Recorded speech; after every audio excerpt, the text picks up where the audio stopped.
दोस्तों, इंसानी दिमाग शायद इस ब्रह्मांड की सबसे रहस्यमयी चीज है। हम रोजमर्रा में इसे इतना सामान्य मान लेते हैं कि हमें एहसास ही नहीं होता कि इसकी एक एक प्रक्रिया कितनी जटिल है। दिमाग हमारी आंखों से आने वाले सिग्नल्स को प्रोसेस करता है, कानों से आने वाली आवाजों को मीनिंग देता है, शरीर की हर हरकत को कंट्रोल करता है, और सबसे जरूरी बात, यही दिमाग हमें बताता है कि हम कौन हैं। लेकिन सोचिए, अगर यही दिमाग अचानक गड़बड़ करने लगे तो क्या होगा? अगर आपकी आंखें तो सही काम कर रही हों, लेकिन आप किसी इंसान का चेहरा पहचान ही न पाएं। अगर आप अपनी पत्नी को ही एक वस्तु समझ लें, जैसे टोपी, या फिर आप हर दिन हर घड़ी वही साल जी रहे हों जो दशकों पहले बीत चुका हो।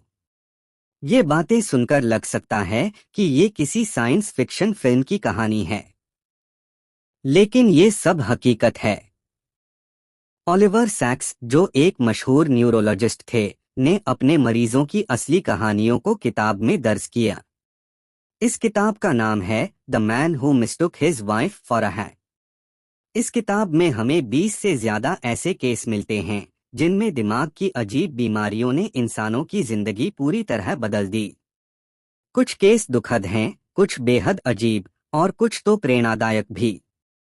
आज हम इस किताब को गहराई से समझेंगे, कहानी दर कहानी। और शुरुआत करते हैं उस सबसे मशहूर केस से जिसने पूरी किताब का नाम तय कर दिया, the man who mistook his wife for a hat. Doctor P, पत्नी को टोपी समझने वाला आदमी, 5 मिनट। डॉक्टर सैक्स के पास एक मरीज आया, डॉक्टर पी। वो एक जाने माने म्यूजिक टीचर और गायक थे। पहली नजर में बिल्कुल सामान्य लगते थे। वो शालीन, विनम्र और मजाकिया थे। लेकिन धीरे धीरे उनसे बात करते हुए डॉक्टर सैक्स को कुछ अजीब महसूस हुआ। डॉक्टर पी को चीजों को पहचानने में समस्या थी। अगर आप उन्हें कोई तस्वीर दिखाते तो वो कह देते ये एक अखबार है, लेकिन वो नहीं समझ पाते कि उसमें किसका चेहरा छपा है। सड़क पर कोई दोस्त उनसे मिलता तो वो पहचान नहीं पाते, लेकिन अगर वही दोस्त बोल देता या गाना शुरू कर देता तो तुरंत पहचान जाते। एक दिन चेकअप के बाद जब डॉक्टर पी जाने लगे तो उन्होंने कुछ ऐसा किया जिससे ओलिवर सैक्स हैरान रह गए। उन्होंने अपनी पत्नी का सिर पकड़कर उसे सिर पर रखने की कोशिश की, जैसे वो टोपी हो। ओलिवर सैक्स को समझ आ गया कि ये कोई सामान्य भूलने की बीमारी नहीं है। डॉक्टर पी की आंखें ठीक थीं, उनकी याददाश्त भी ठीक थी, लेकिन उनका दिमाग चीजों को पहचान ही नहीं पा रहा था।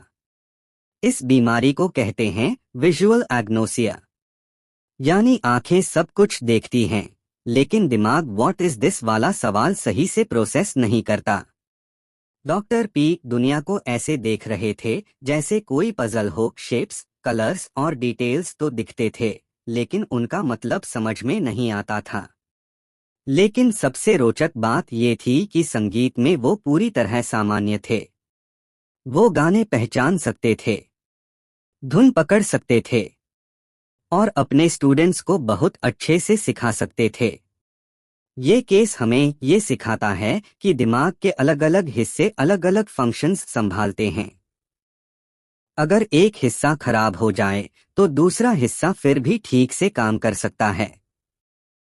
डॉक्टर पी का विजुअल रिकॉग्निशन सिस्टम टूट गया था, लेकिन उनका म्यूजिकल सिस्टम बिल्कुल सही था। उनकी दुनिया शायद तस्वीरों से अधूरी थी, लेकिन सुरों से भरी हुई थी। सोचिए दोस्तों, अगर हमें दुनिया सिर्फ शेप्स और साउंड्स में दिखे, बिना मीनिंग के, तो हमारी जिंदगी कितनी अलग हो जाएगी। Gym me, the lost mariner. दोस्तों, अब चलते हैं किताब की दूसरी सबसे मशहूर कहानी पर, द लॉस्ट मैरिनर। ये कहानी है जिमी नाम के एक आदमी की जो कभी नेवी में जवान हुआ करता था। जिमी एक बेहद होशियार, हंसमुख और मिलनसार इंसान था। लेकिन जब ओलिवर सैक्स ने उससे मुलाकात की तब वो एक ऐसी अजीब हालत में था जिसने सबको हैरान कर दिया। जिमी की उम्र लगभग 50 साल थी, लेकिन जब ओलिवर सैक्स उससे बात करने लगे तो जिम्मी ने खुद को सिर्फ 19 साल का बताया। वो बड़े आत्मविश्वास से बोला, मैं अभी अभी नेवी से लौटा हूं। साल 1945 है और मैं अब अपनी नई जिंदगी शुरू करने वाला हूं। ओलिवर सैक्स पहले तो चौंके, फिर उन्होंने सोचा कि शायद जिम्मी मजाक कर रहा है। लेकिन कुछ देर की बातचीत के बाद सच्चाई सामने आई। जिम्मी को 1945 के बाद की कोई भी बात याद ही नहीं थी। याददाश्त का खो जाना। जिम्मी को कोर्सकॉफ्स सिंड्रोम नाम की बीमारी थी। ये ज्यादातर लंबे समय तक शराब पीने से होती है, जिससे दिमाग का हिप्पोकैम्पस और मेमोरी सिस्टम खराब हो जाता है। इस बीमारी की वजह से जिम्मी की शॉर्ट टर्म मेमोरी लगभग पूरी तरह खत्म हो चुकी थी। कोई उससे बात करता तो वो ध्यान से सुनता, लेकिन कुछ ही मिनट बाद वो सब भूल जाता। अगर आप उससे दोबारा मिलते तो वो ऐसे ग्रीट करता जैसे पहली बार मिल रहा हो।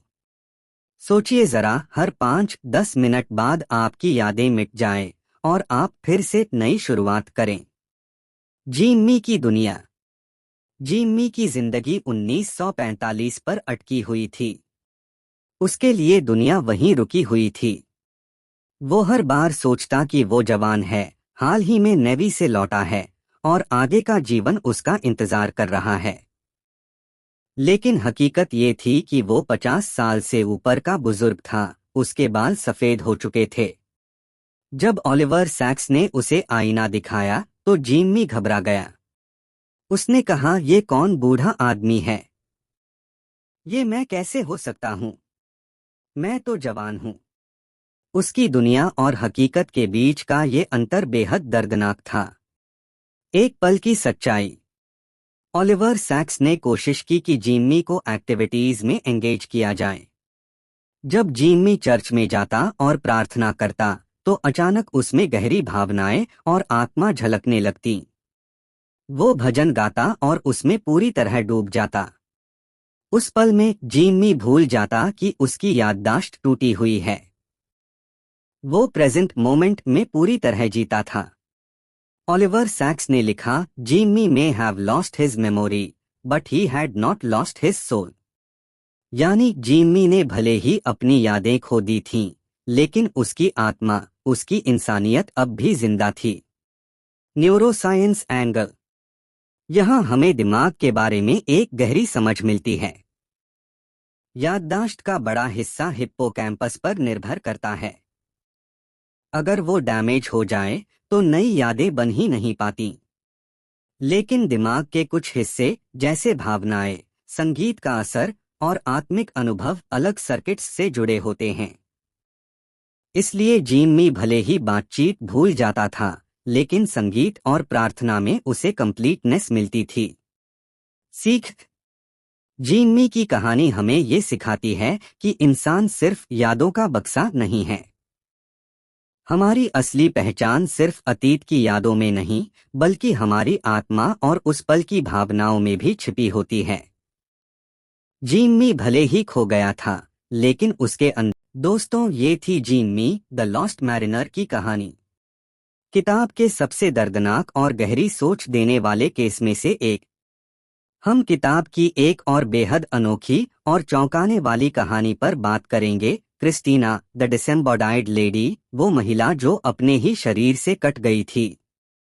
Christina the disembodied lady. दोस्तों, अब चलते हैं ओलिवर सैक्स की किताब की तीसरी कहानी पर, जिसे उन्होंने नाम दिया द डिसेम्बोडाइड लेडी। ये कहानी है क्रिस्टीना नाम की एक महिला की, जिसकी जिंदगी अचानक एक अजीब और डरावनी समस्या से बदल गई। समस्या की शुरुआत। क्रिस्टीना एक स्वस्थ और खुशहाल महिला थी। लेकिन एक दिन उसे अचानक एक अजीब एहसास हुआ। उसे लगा कि उसका शरीर अब उसका हिस्सा ही नहीं है। उसे महसूस नहीं हो रहा था कि उसका हाथ कहाँ है, पैर किस पोजीशन में है, ये समझ नहीं आता था। अगर वो आंखें बंद कर लेती तो मानो उसका शरीर पूरी तरह गायब हो जाता। उसका कहना था, doctor, I feel as if my body is dead. I can't sense it any more. क्या हुआ था क्रिस्टीना को? असल में क्रिस्टीना की प्रोप्रियोसेप्शन सिस्टम ने काम करना बंद कर दिया था। प्रोप्रियोसेप्शन क्या होता है? हमारे दिमाग और नसों का वो सिस्टम जो हमें बताता है कि शरीर का कौन सा हिस्सा कहाँ है। अगर हम आंखें बंद करके हाथ उठाएं, तो हमें बिना देखे पता चल जाता है कि हाथ ऊपर है या नीचे। अगर हम चल रहे हों, तो हर कदम का एहसास दिमाग को मिलता रहता है। क्रिस्टीना के केस में ये सिस्टम फेल हो गया था, यानी उसके दिमाग को शरीर से सिग्नल्स ही नहीं मिल रहे थे। इसका असर?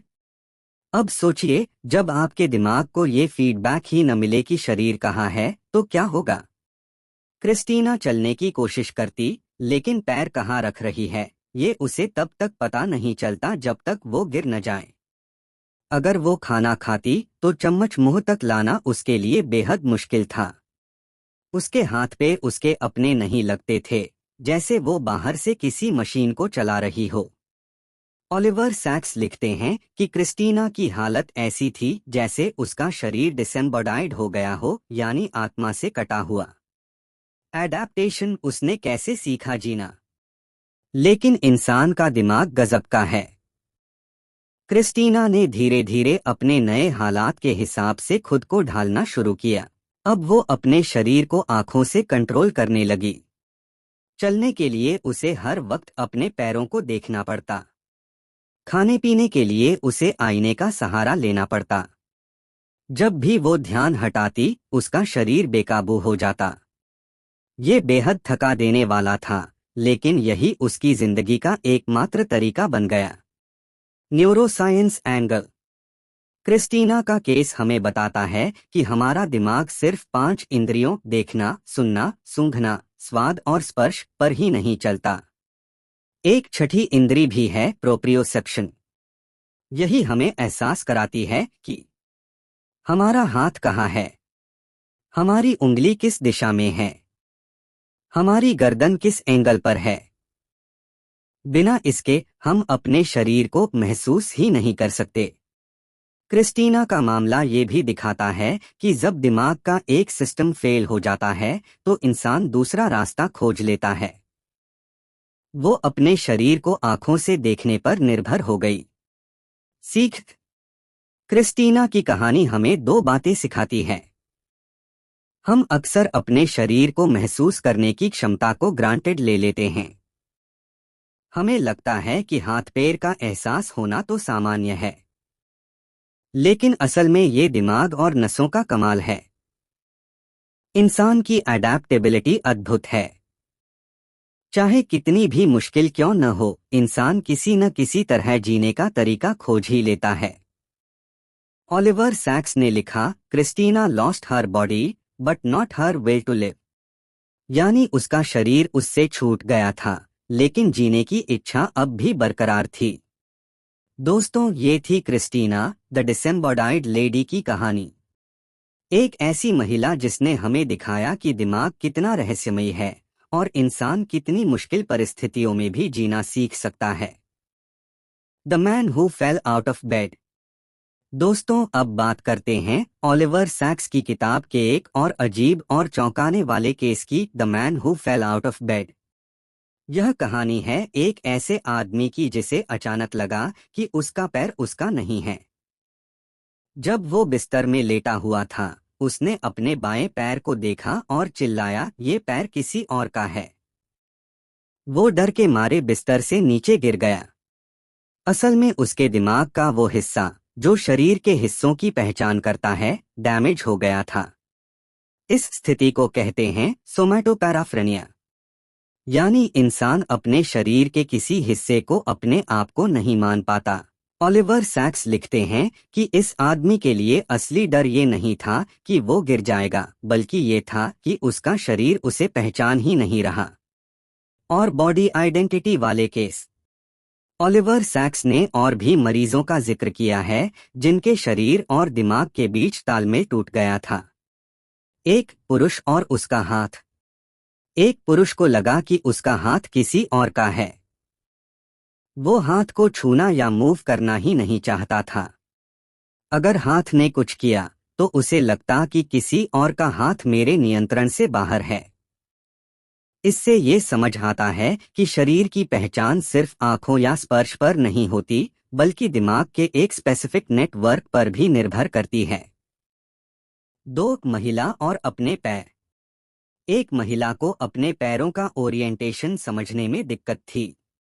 उसे पता नहीं था कि पैरों को कहाँ रखना है।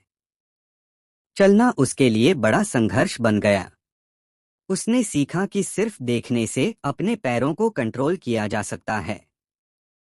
ये सारे केस बताते हैं कि हमारी बॉडी अवेयरनेस हमारी जिंदगी का एक फंडामेंटल हिस्सा है। Neuroscience angle. यहाँ हमें बहुत गहरा इंसाइट मिलता है। दिमाग के पैराइटल लोब और सोमैटोसेंसरी कॉर्टेक्स जिम्मेदार हैं शरीर की स्थिति और पहचान के लिए। जब ये हिस्से डैमेज हो जाते हैं तो इंसान खुद के शरीर के साथ डिस्कनेक्ट महसूस करने लगता है। लेकिन सबसे हैरान करने वाली बात यह है कि इंसान में एडेप्टेशन की कैपेसिटी होती है। वो नए तरीकों से अपने शरीर को महसूस करना सीखता है। क्रिस्टीना की तरह या इस केस के लोग आंखों और एक्सटर्नल फीडबैक पर निर्भर होकर जीवन जीते हैं। सीख। हम अक्सर अपने शरीर के हर हिस्से का एहसास ऑटोमेटिक मान लेते हैं। दिमाग और शरीर के बीच परफेक्ट कोऑर्डिनेशन न होना इंसान की पूरी जिंदगी प्रभावित कर सकता है। लेकिन इंसान की अडैप्टेबिलिटी यानी कठिनाई में भी जीने की क्षमता अद्भुत होती है। ओलिवर सैक्स ने इन केसों के जरिए ये दिखाया कि इंसानी दिमाग कितना फ्रैजाइल और साथ ही कितना रिमार्केबल है। दोस्तों, ये थी part 4 the man who fail out of bed और बॉडी आइडेंटिटी वाले केस की कहानी। इससे हमें पता चलता है कि हमारा परसेप्शन यानी दुनिया और अपने शरीर को समझने का तरीका दिमाग पर कितना निर्भर करता है। हम किताब के ऑटिस्टिक सेवेंट्स और हिडन टैलेंट्स वाले केस को विस्तार से समझेंगे। ऑटिस्टिक सेवेंट्स अद्भुत प्रतिभाएं। दोस्तों, अब हम ओलिवर सैक्स की किताब की एक और दिलचस्प और प्रेरणादायक कहानी की तरफ बढ़ते हैं, ऑटिस्टिक सेवेंट्स। किताब में ऐसे लोग हैं जिनमें गंभीर मानसिक या न्यूरोलॉजिकल चैलेंजेस थे, लेकिन उनके अंदर कुछ ऐसी छुपी हुई प्रतिभाएं थीं जो आम इंसान की सोच से परे थीं। जुड़वा भाई संख्या के जादूगर। ओलिवर सैक्स ने बताया 2 जुड़वा भाइयों का केस। दोनों को सीवियर ऑटिज्म था। बातचीत और सोशल इंटरैक्शन में उन्हें बहुत मुश्किल होती थी, लेकिन इनकी गणितीय प्रतिभा अद्भुत थी। उन्हें कोई भी बड़ी संख्या दी जाए, ये झट से बता देते कि वो प्राइम नंबर है या नहीं। कभी कभी ये 6 से 6 अंकों तक की बड़ी संख्याएं निकालते और उनका आदान प्रदान करते। ओलिवर सैक्स ने लिखा कि ये उनके लिए सिर्फ खेल था, लेकिन इसके पीछे उनका दिमाग ऐसे पैटर्न्स को पहचान रहा था जो आम इंसान नहीं देख सकता। संगीत और याददाश्त। कुछ और केस में ऐसे लोग थे जिनमें सीवियर मेमोरी डेफिसिट्स थे, लेकिन उन्हें संगीत या कला के मामले में अविश्वसनीय क्षमता थी। ये लोग गानों की सूक्ष्म डिटेल्स याद रख सकते थे। वो बिना प्रैक्टिस के कुछ जटिल पैटर्न्स बजा सकते थे। ये सब केस दिखाते हैं कि दिमाग कभी कभी एक क्षेत्र में कमजोर होता है, लेकिन कहीं न कहीं सुपर टैलेंट भी दे देता है। Neuroscience angle. यहाँ हमें समझना जरूरी है कि ब्रेन के डिफरेंट रीजन्स अलग अलग काम करते हैं। ऑटिज्म में कुछ रीजन्स ओवरएक्टिव हो सकते हैं, वहीं अन्य रीजन्स अंडरएक्टिव या डिफरेंटली कनेक्टेड होते हैं। इसलिए कुछ ऑटिस्टिक सेवेंट्स में मेमोरी या सोशल स्किल्स कमजोर होती हैं, लेकिन उनका पैटर्न रिकॉग्निशन और कैलकुलेशन एबिलिटी असाधारण होता है। ओलिवर सैक्स के शब्दों में, what the brain loses in one place it may gain in another. यानी जहां ब्रेन कमजोर पड़ता है, वहीं कहीं और नई क्षमता उत्पन्न हो सकती है। Real life insights. हर इंसान की क्षमता अलग होती है। कभी कभी जो लोग समाज में अलग दिखते हैं, उनके अंदर छुपी प्रतिभाएं हमें चौंका सकती हैं। इस कहानी से हमें ये भी सीखने को मिलता है कि लिमिटेशंस और स्ट्रेंथ्स अक्सर एक साथ चलते हैं।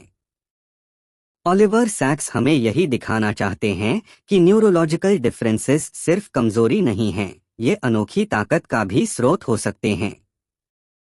Take away. ऑटिस्टिक सेवेंट्स के केस हमें याद दिलाते हैं कि इंसानी दिमाग का रहस्य अनंत है।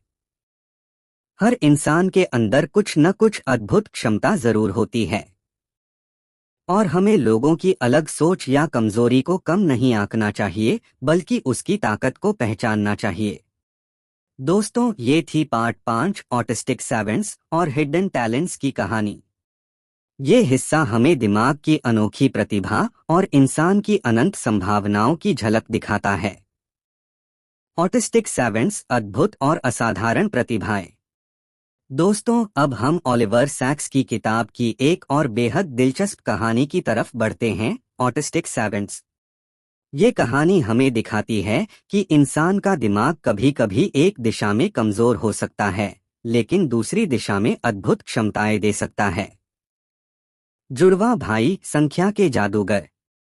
ओलिवर सैक्स ने 2 जुड़वा भाइयों का केस बताया।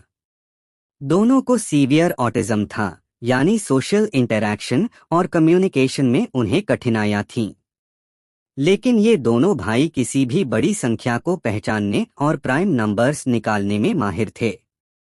कभी कभी ये 6 अंकों की संख्या को झट से पहचान लेते और बता देते कि ये प्राइम है या नहीं। उनके लिए ये कोई गणित की पढ़ाई नहीं थी, बल्कि एक खेल था। सैक्स ने लिखा कि ये प्रतिभा उनके दैनिक जीवन के बाकी क्षेत्रों में मुश्किलों के बावजूद चमकती थी। यहाँ से हमें ये समझ में आता है कि दिमाग की क्षमता हमेशा लिनियर नहीं होती।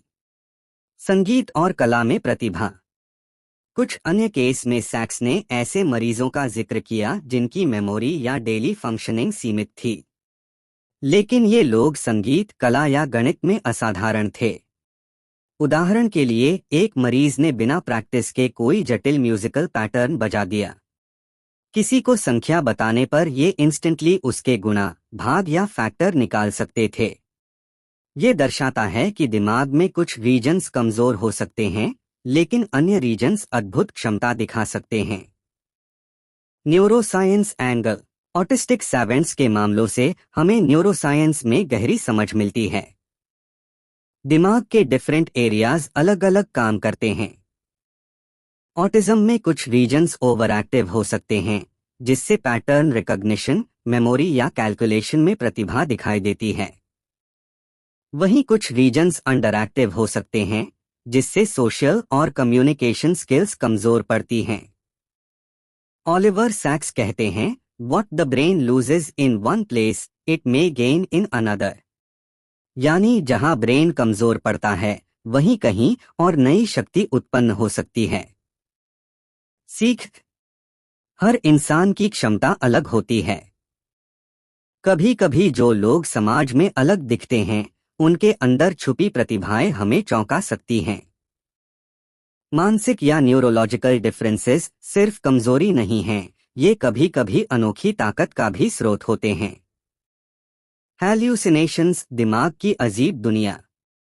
दोस्तों, अब बात करते हैं ओलिवर सैक्स की किताब के उन केसों की जिनमें मरीजों को हैल्यूसिनेशंस यानी भ्रम या दिखावे होने लगे।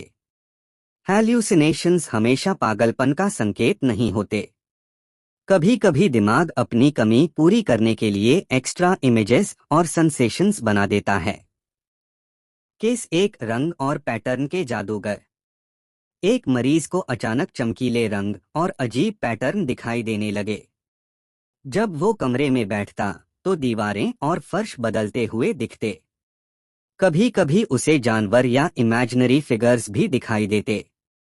केस 2, आवाजें और संगीत। एक और मरीज को अजीब आवाजें सुनाई देती थीं। कभी कभी ये आवाजें कुछ कहती, कभी सिर्फ बैकग्राउंड में सुनाई देती थीं। ये हैल्यूसिनेशंस उसकी परसेप्शन को बदल देती थीं, लेकिन उसकी इंटेलिजेंस पर कोई असर नहीं था। ओलिवर सैक्स बताते हैं कि हैल्यूसिनेशंस का कारण अक्सर दिमाग की सेंसरी एरियाज में इम्बैलेंस या इंजरी होती है।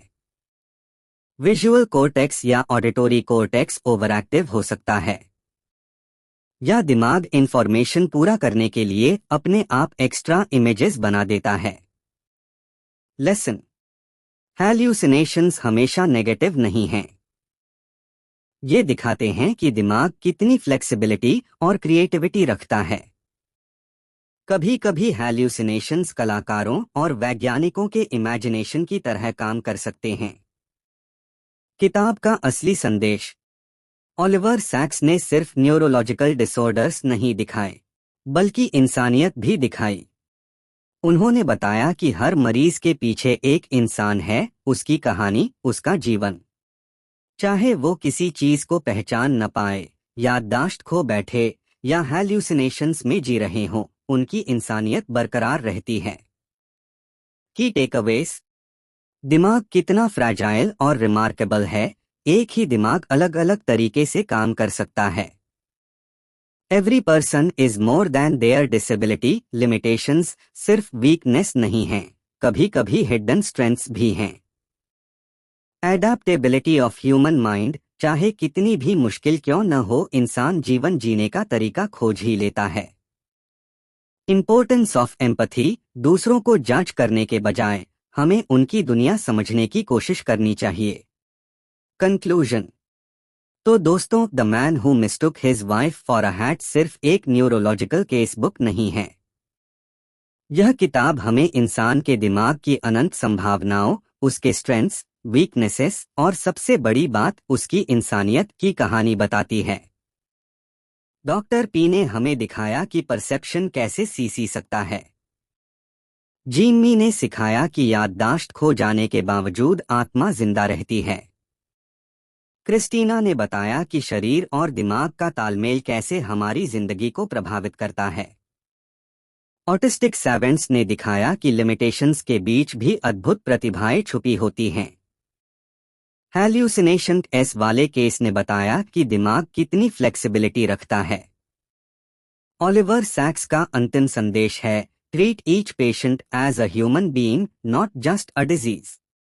यानी हर इंसान को उसके इलनेस या लिमिटेशन से परे देखो और उसकी ह्यूमैनिटी और पोटेंशियल को समझो। दोस्तों, अगर आपको ये वीडियो पसंद आया हो तो चैनल को सब्सक्राइब और वीडियो को लाइक करना मत भूलिए। इस तरह हम और भी ऐसी किताबों और इंसानी दिमाग की गहराइयों की कहानियां आपके लिए लेकर आएंगे।